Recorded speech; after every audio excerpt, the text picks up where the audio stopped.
완벽하지는 않겠지만은 주님께서 원하시는 그 교회의 본래의 모습을 회복하기 위해서 끊임없이 노력하고 애쓰는 것과 한계가 있다고 그냥 포기해버리는 것과는 분명히 차이가 있고 또 결과도 다를 것이라고 생각합니다.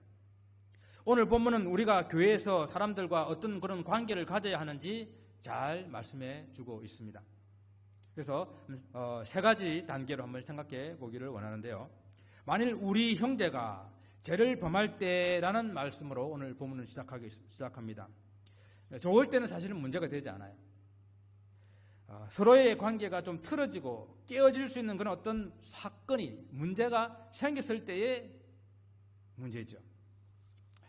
그럴 때에 오늘 본문의 말씀은 세 가지 단계로 그 문제를 풀어가기를 권면하고 있습니다. 먼저 조용히 권고해야 한다라는 것입니다. 15절 말씀에 내 형제가 죄를 범하거든 가서 너와 그 사람과만 상대하여 권고하라 라고 말씀하십니다. 형제가 범죄하는 것을 알게 되었을 때에 떠벌리지 말고 조용하고 은밀하게 권고하라는 그런 말씀입니다. 여기서 권고한다는 이야기는 물론 죄를 책망하고 꾸짖는다라는 그런 뜻도 있습니다. 그러나 어디까지나 죄를 깨닫게 하고 그리고 돌이켜서 회개하는 그런 것이 그 권고하는 것의 목적입니다. 권고할 때 또한 중요한 것이 은밀하게 그 사람에게만 상대하라라는 것이죠. 개인적으로만 말하고 공개적으로 알리기를 말하는 이야기입니다. 만약 공개적으로 알렸을 때에 나중에 말한 그 사람이나 또 그 사람이 다른 사람들과의 정상적인 그런 관계로 회복하는 것이 어려운 경우들이 많이 있다라는 것이죠.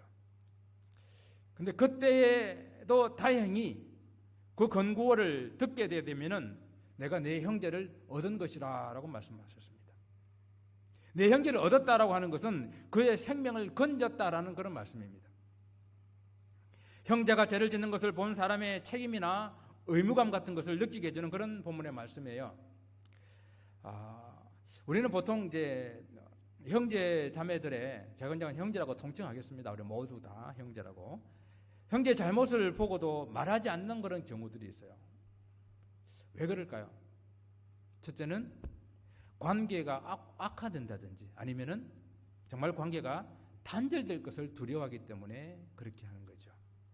사람들은 잘못을 지적해주게 되면 받아들이기보다도 오히려 화를 내고 때로는 심하게 그 관계가 완전히 끝나버리기 때문에 그런 경우들이 참 많다라는 것이죠. 또 두 번째는 무관심입니다. 형제가 죄를 짓든지 말든지 관심이 없기 때문에 상관하지 않는다는 이야기예요. 우리의 이러한 태도에 대해서 오늘 에스겔서에서 뭐라고 말씀하고 있는지 한번 들어보시기 바랍니다. 말씀이 좀 긴데 여러분 성경책에 가지고 계시면 에스겔서 3장 18절에서부터 19절 말씀을 한번 찾아서 한번 같이 읽어보았으면 좋겠어요. 가령 내가 악인에게 말하기를 너는 꼭 죽으리라 할 때에 네가 깨우치지 아니하거나 말로 악인에게 일러서 그의 악한 길을 떠나 생명을 구원하게 하지 아니하면 그 악인은 그의 죄악 중에서 죽으려니와 그 다음 말씀 같이 읽어봅니다. 내가 그의 핏값을 네 손에서 찾을 것이고 내가 악인을 깨우치되 그가 그의 악한 마음과 악한 행위에서 돌이키지 아니하면 그는 그의 죄악 중에서 죽으려니와 너는 네 생명을 보존하리라. 내가 하는 권면을 받아들이지 않는 것은 그 사람의 문제예요. 근데 내가 만약 알고도 권면하지 않으면, 권고하지 않으면 그것은 나의 문제가 된다는 거예요. 그래서 저는 고민입니다. 말을 해야 되나 말아야 되나. 저 스스로 보더라도 제가 하는 충고를 잘 못 받아들여요. 나의 잘못 지적하는 것을 잘 못 받아들이고 있는데 제가 드리는 권면을 혹은 권고를 상대방이 받아들일까 자신이 없을 때가 많습니다. 자, 두 번째 단계는 두세 사람으로 정참케 하라, 확정하게 하라라고 말씀하셨습니다. 첫째 단계에서 우리 함께 고민을 했던 것처럼 대부분이 권고를 잘 받아들이지 않기 때문에 두 번째 단계까지 가는 거예요. 만일 듣지 않거든 한두 사람을 데리고 가서 두세 증인으로 인마다 그 말을 정참케 하라, 이렇게 말씀하고 있습니다. 정참한다, 확정한다라는 이 말은 두세 사람이 함께 가서 권고한다라는 그런 말이에요. 이제 성경을 보게 되게 되면 어떤 일을 결정하고 판단하게 될 때에, 또 재판하게 될 때에 두세 사람의 증인이 필요하다는 것을 성경에서 말씀하고 있는 거 아시죠? 예. 그 형제의 잘못을 증명할 수 있는 두세 사람, 그러니까 여기서 두세 사람이라는 것 하는 것이 정확하게 어떤 용도인지를 명확하지는 않아요. 그래서 그 형제가 어떤 잘못한 것을 혹 눈으로 보았거나 잘못한 것을 알고 있는 두세 사람을 데리고 가서 그 증인으로 세운다라는 그런 말로도 이해할 수 있겠고, 왜냐하면 그냥 막연하게 추측하고 그리고 정죄할 수도 있고, 때로는 사람들이 시기심으로 미워하는 그런 마음으로 모함할 수도 있기 때문에 그렇습니다. 아니면은 그 형제가 잘못한 것에 대해서는 권면하는데 다른 사람을 함께 데리고 가서, 두세 사람을 데리고 가서 분명하게 그 일에 대해서 권고했다라고 하는 것을 이 사람들로 하여금 알게 해서 그냥 정죄한 것이 아니라 충분히 돌이킬 수 있는 시간과 기회를 주었다라고 하는 것을 증인 삼게 하기 위해서 두세 사람을 데리고 갔다고 할 수도 있겠습니다. 자, 처음에는 은밀하게 찾아가서 권면했지만은 듣지 않았기 때문에 이번에는 다른 사람들과 함께 가서 권면함으로 충분히 돌이킬 수 있는 그런 기회와 시간을 주었다라는 것입니다. 자, 어떤 경우이든지 간에 형제에 대한 그 죄를 범하는 형제에 대해서 함부로 판단하고 함부로 결정하지 않아야 된다는 거예요. 그만큼 신중하게 해야 한다는 말씀입니다. 만약 이때라도 두세 사람의 권고를 듣고 회개하면은 그 한 형제를 얻게 되는 거예요. 그 생명을 얻게 되는 것입니다. 그런데 성경은 또한 세 번째 단계를 말합니다. 두 번째 단계에서 끝나면 얼마나 좋겠습니까? 두세 사람의 말도 듣지 않거나 또 어쩔 수 없을 때는 교회의 말을 해야 된다는 이야기입니다. 만일 그들의 말도 듣지 않거든 교회의 말하고, 그 교회의 말 듣지 않거든 이방인과 세리같이 여겨라 라고 말씀하고 있어요. 여기서 교회에게 말한다라고 하는 것은 공개적으로 권면하고 공고하는 것을 말합니다. 한 형제의 범죄를 보게 될 때에 사람들에게 떠벌리지 말고 쉽게 판단하지 말고 이렇게 처음에는 조용히 찾아가고 그 다음에 두세 사람을 데리고 찾아가고 그 다음에 교회에 알려서 찾아가는 그러한 일을 해라라고 하는 것은 어떻게 해서라든지 그 형제를 돌이켜서 붙들려고 하는 그런 마음이죠. 교회에서 공식적으로 권면했을 그때, 바로 그때라도 이 교회의 권고를 듣고 돌이키면은 그 생명을 얻는 거예요. 그러나 그 교회의 권고도 듣지 않으면은 이방인과 세리같이 여기라라고 말씀하셨습니다. 이방인과 세리로 여기라는 이 표현은 죄인으로 혹은 구원받지 못한 사람으로 취급하라는 뜻입니다. 중세는 이러한 것들을 출교라고 그랬어요. 출교.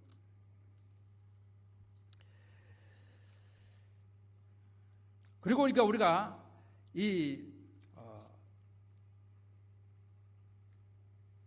우리에게 범죄하는 형제들에 대해서 어떤 그런 마음을 가지고 이 문제를 풀어갈까? 두 번째로 한번 생각해 볼 것은 사랑과 용서의 원리로 풀어가자라는 말씀입니다. 거룩한 하나님 백성의 공동체, 또 교회의 거룩성을 유지하기 위해서 때로는 과감하게 결단력 있게 끊어내야 할 경우도 있어요. 그런 일이 전혀 없는 것은 아닙니다. 그러나 우리 주님께서 평소에 하신 말씀, 늘 평소에 우리에게 베풀어 주신 그 은혜를 생각하게 될 때에 사랑과 은혜가 많으신 그 주님의 말씀과 우리가 비교해 보게 될 때 오늘 이 말씀은 좀 결이 달라요. 이방인과 세리와 여겨라. 그 말이 심각한 이야기거든요. 주님께서 하신 말씀의 뜻을 보다 좀 정확하게 우리가 이해하기 위해서 우리 지난주에 살펴봤던 그런 말씀과 또 다음 주의 말씀을 같이 한번 조금 살펴보는 것이 필요합니다. 본문의 말씀은 누구든지 나를 믿는 자 중에서 하나라도 실족해 하거든 연자맷돌을 메고 바다에 빠뜨리는 것이 낫다 하시면서 실족시키지 마라 그랬어요. 지난주 말씀이 그렇습니다. 또 계속 이어가지고 100마리의 양이 있는데 그 중에 한 마리를 잃어버렸어요. 그러면 그 잃어버린 한 마리 양을 찾기 위해서 99마리의 양을 산에다 두고 찾도록 찾지 않겠느냐. 그 잃어버린 양을 찾는 그런 목자의 마음을 또 이야기했습니다. 그러고 난 다음에 이제 다음 주 말씀은 용서에 대한 말씀이에요. 자, 이런 말씀을 종합해서 그 가운데 있는 오늘 본문의 말씀을 우리가 이해하게 될 때에 무슨 말씀이겠어요? 오늘 본문을 통해 주님께 주시는 말씀이 무슨 뜻이겠습니까? 소자 한 사람에 대해서 설사 그 사람이 범죄한 그런 형제라 하더라도 성급하게 판단하고 성급하게 정죄하고서 그들이 회개하고 돌이킬 수 있는 그런 기회를 주지 않는, 그래서 그를 실족시키는 그런 일을 하지 말아야 될 것이며 정말 잃어버린 한 생명이라도 결코 포기하지 말아야 한다는 그런 말씀 아닙니까? 그러니까 3단계의 방법을 마치 기계적으로 나 그 사람에게 충분한 기회를 줘서 3단계를 이런 기계적으로 이렇게 밟아가지고 절차를 밟아서 그 사람을 끊어내는 것이 목적이 아니라는 거예요. 3단계, 4단계, 아니 5단계, 6단계의 단계를 밟더라도 권고하고 권면하여서 그것을 받아들여서 회개하여서 다시 돌아오도록 하는 그런 영혼에 대한 하나님의 사랑과 용서의 원리로 풀어가야 된다는 것을 오늘 본문에서 말씀해 주고 있는 거예요. 주님의 뜻은 범죄한 형제를 공동체에서 끊어내고 이방인과 세계로 여기는 것, 그곳에 있지 않고 그 영혼을 권면하여서 회개하게 하는 데에 있다라는 것입니다. 범죄한 영혼의 형제가 다른 사람들과의 관계가 깨어지지 않고 회복하고 할 수 있도록 하기 위해서 은밀하게 찾아가라는 겁니다. 그래서 그 말도 안 들으면은 두세 사람을 데리고 찾아가라는 겁니다. 그 고민을 통해서 기대하는 것이 무엇입니까? 본문에서 세 번이나 강조하고 있는 것이 그때라도 그 권면의 말씀을 듣고 돌이키게 되게 되면은 그 생명을 얻게 된다라는 이야기죠. 여기 핵심이 있는 것입니다. 생명을 얻게 하기 위해서 이렇게 하는 것입니다. 심지어는 공식적으로 교회에서 하는 그런 권면을, 교회에서 권면을 하고 권고를 해야 되는 그때라도 범죄한 그 형제가 그 권고를 듣고 돌이키게 되게 되면은 생명을 얻는다라는 것입니다. 그러니까 권면에 권고하는 목적은 무엇입니까?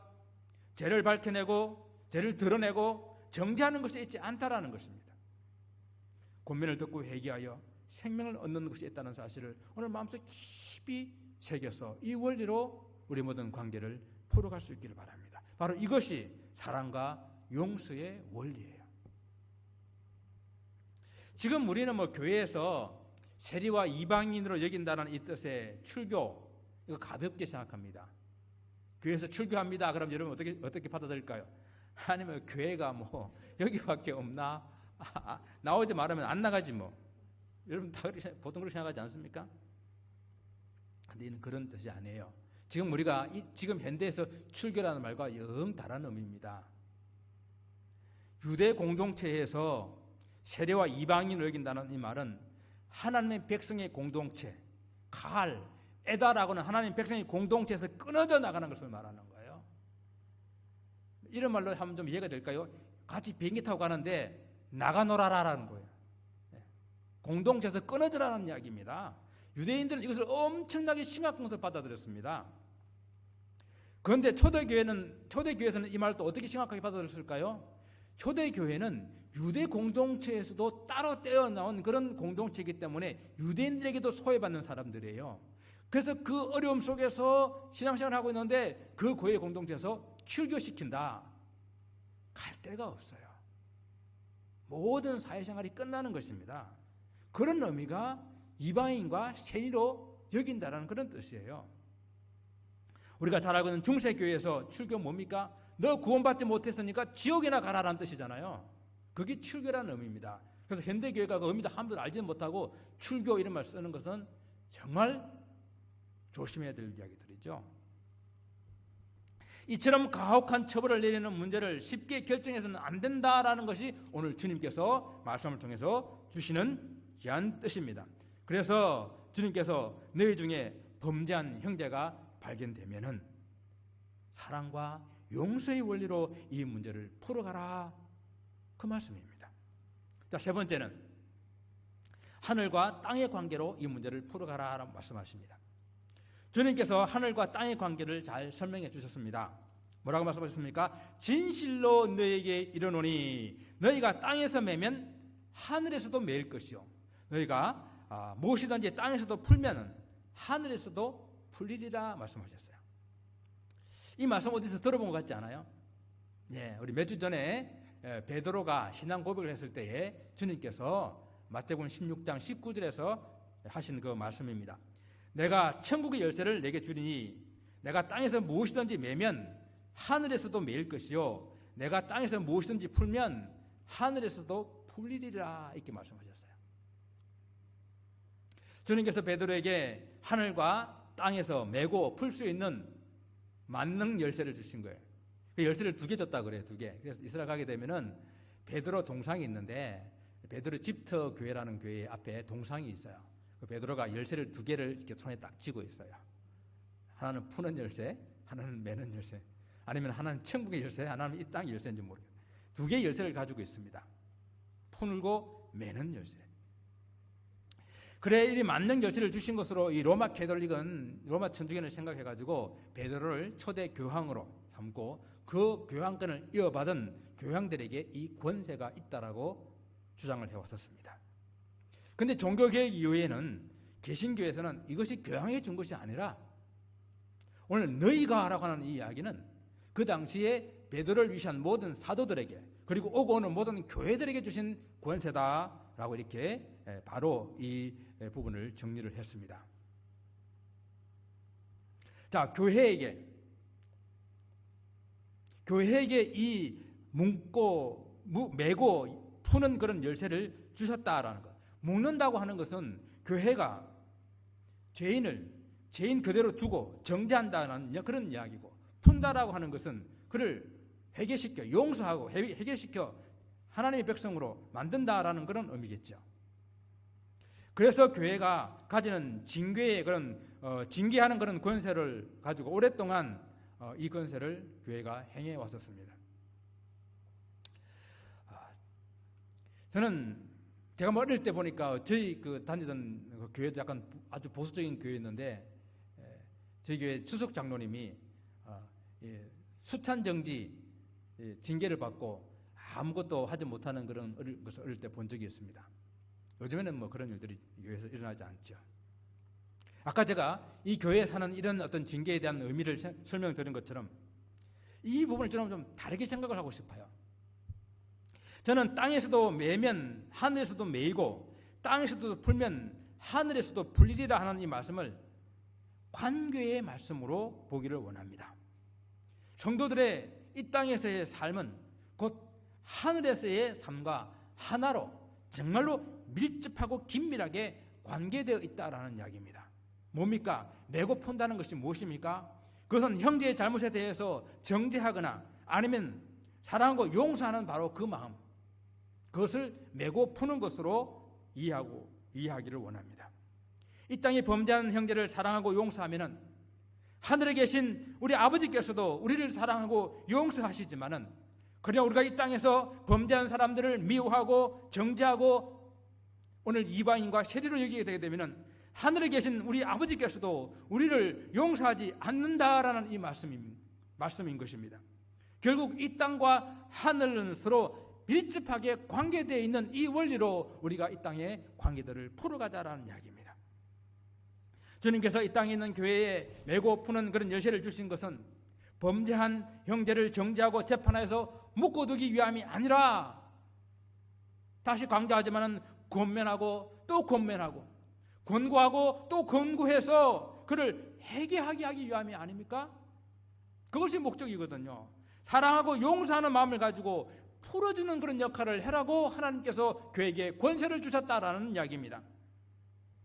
우리들은요 이 교회 역사 가운데서 이 권세를 가지고 얼마나 많은 사람들을 풀어주지 못하고 매는 역할만 했는지 우리는 많이 알고 있어요. 때로는 교회 안에 들어온 잘못된 그런 관습이나 이단이나 잘못된 사상들을 그런 것들로부터 교회를 거룩하고 순결하게 지키기 위해서 엄중한 잣대를 그리고 이 권세를 가지고 판단하고 끊어내야 할 그런 필요들이 분명히 역사 가운데는 있었습니다. 그러나 교회가 그러한 것들 때문에 교회의 권세를 사용한 것보다도 훨씬 더 많은 숫자는, 훨씬 더 많은 양은 그런 순수성과 거룩성을 지키기보다도 자기 교권을 유지하기 위해서, 자기 사리 사욕을 채우기 위해서 훨씬 더 이 힘을 많이 사용해 왔다는 것입니다. 특히 중세 교회사를 보게 되면요, 처음에는 이단을 색출하기 위해서, 정죄하기 위해서 만들어진 종교재판이라는 것이 있었습니다.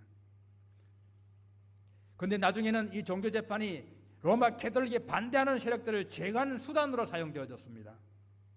그래서 수많은 사람들을 감금하고 고문하고 신문하고, 그래서 잘못된 것을 찾아내서 화형시키는 일들을 얼마나 많이 했습니까?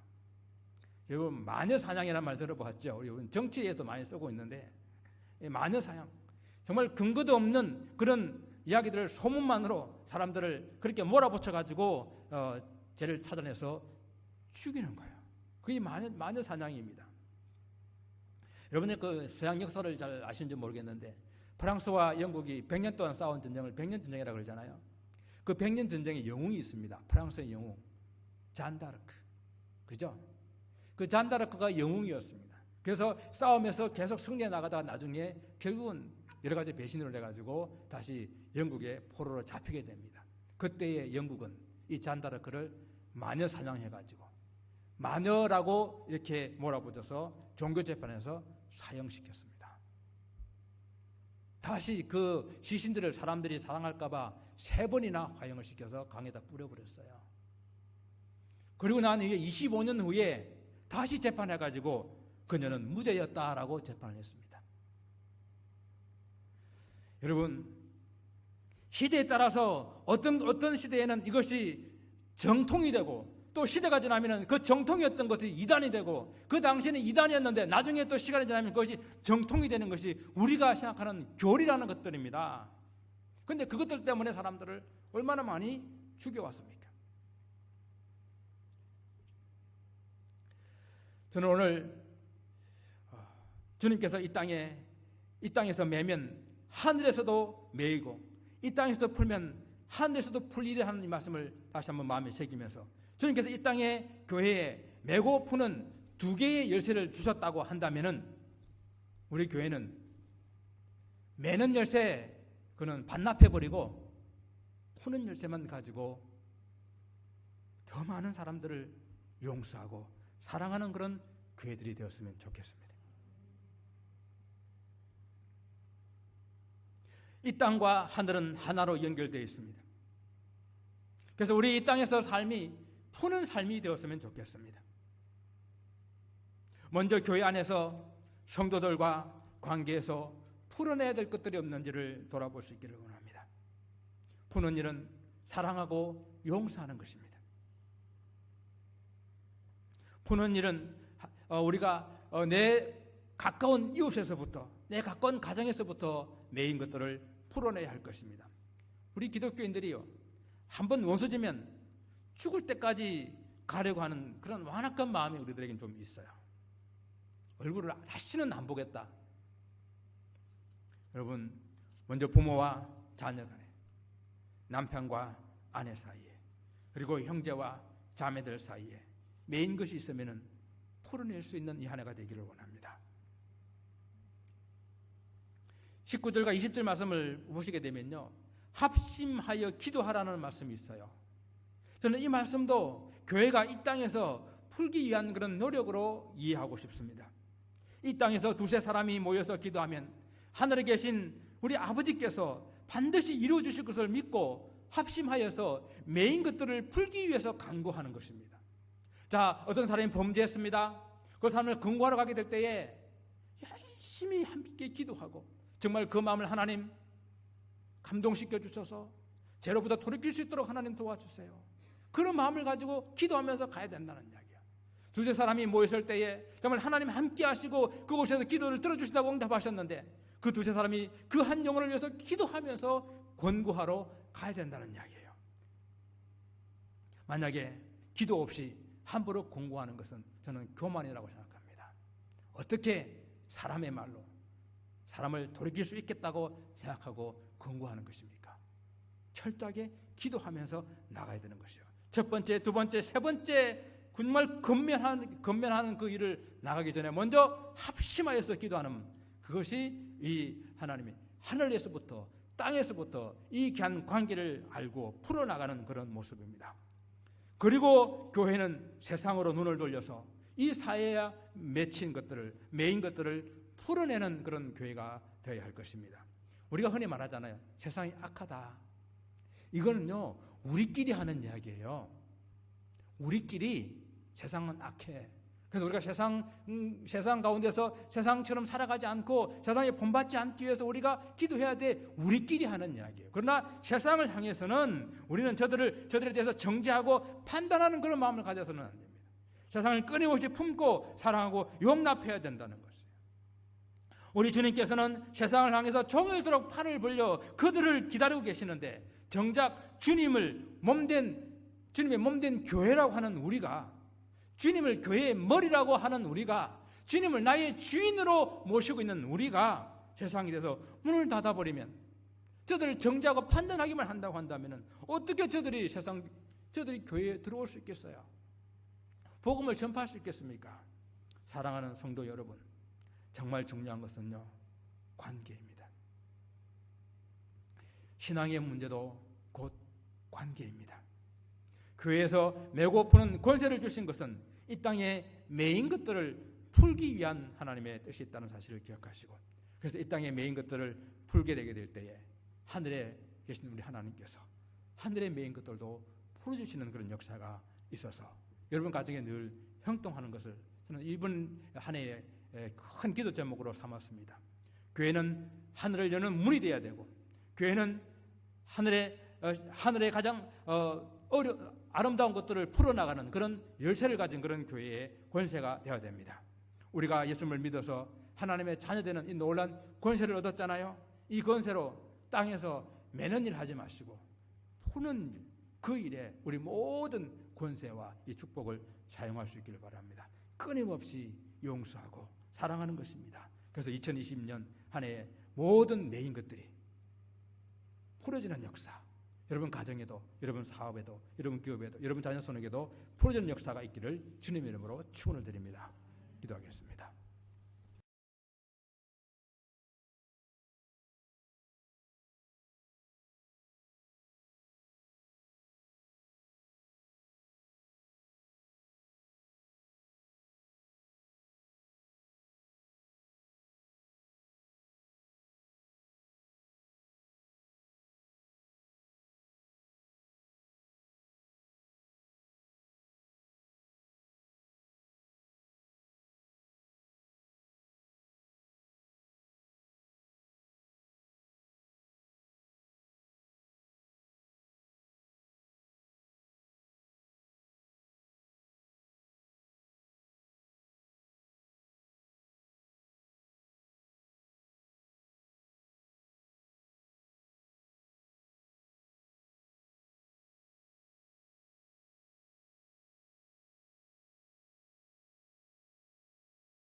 세상에서 제일 어려운 것이 사람들과의 관계인 것 같습니다. 사람은 태어나면서부터 다른 사람들과의 관계를 가지게 됩니다. 제일 먼저 부모와의 관계, 그리고 형제 자매와의 관계를 시작해서 친구, 동료들과의 관계를 맺으며 살아갑니다. 생각해 보세요. 우리가 살면서 웃고 울고 하는 대부분의 문제가 이 관계 때문이 아닌가요? 사람의 행복, 불행과 같은 감정을 불러일으키는 원인 중 인간관계가 85%를 차지한다고 합니다. 심리학자들이나 상담하는 사람들의 대부분은 인간관계 때문에 상담을 한다고 합니다. 이러한 사실은 그만큼 인간관계가 어렵다는 것을 반증하는 것입니다. 요즘 한국에서 과로사가 문제가 되고 있는데 직장인 대상으로 일과 직장 내 인간관계에 대한 조사를 실시한 결과 실제 직장인의 81%는 일과 사람 중에 사람이 더 많은 문제를 갖고 있다는 것이죠. 사람 때문에 스트레스를 받는 것이 훨씬 더 많다라는 것입니다. 신앙생활도 마찬가지인 것 같습니다. 제일 중요한 것이 관계입니다. 하나님과의 관계, 그리고 사람들과의 관계에 문제가 없는 것을 좋은 신앙생활이라고 정의할 수 있습니다. 가끔 세상에서 사람들에게 실망하거나 관계에 실패하고 교회를 찾아온 분들이 있습니다.